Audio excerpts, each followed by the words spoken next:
looking at the architecture. I asked what your plan for the 100 summer. schools by the end of the summer. We're gonna go into the restroom. Okay. I'll go with you.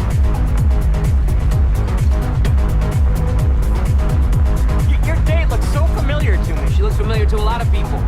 What do you mean?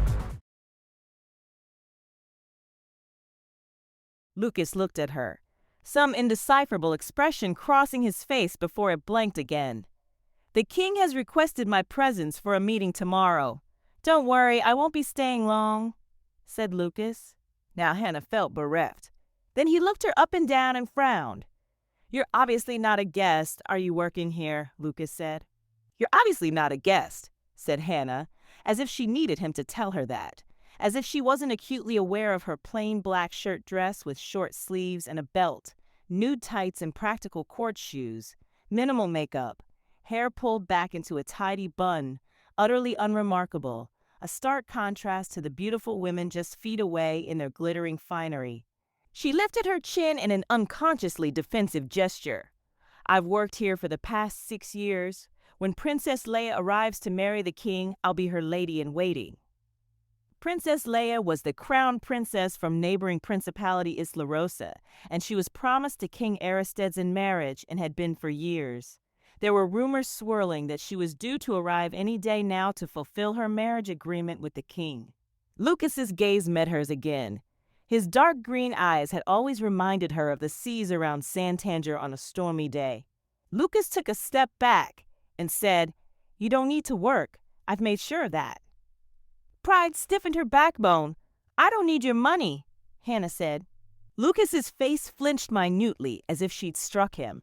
Immediately contrite, she put out a hand.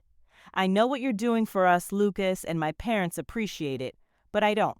He cut her off. "Did you expect I would see you here like this and feel compelled to offer you even more?" Hannah's eyes widened. She shook her head, totally bewildered.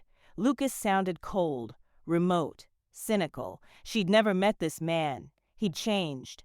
But before she could say anything, he ran a hand through his hair and said, "Forgive me, that was rude. Of course you're not obliged to take anything from me." He looked back at the ballroom. "I should get back?"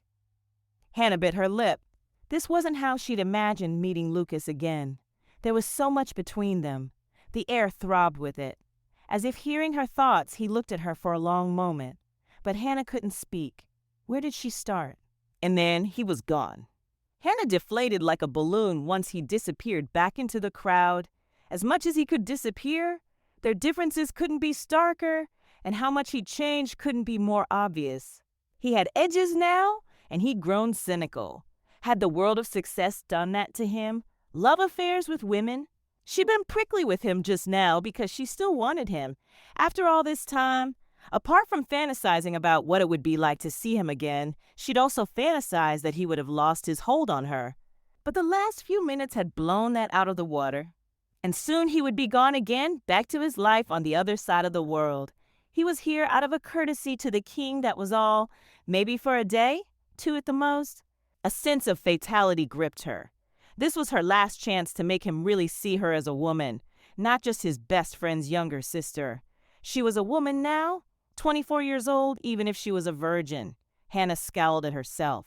Clearly she needed to move on from this obsession with Lucas Zaret, and there was only one way to do it.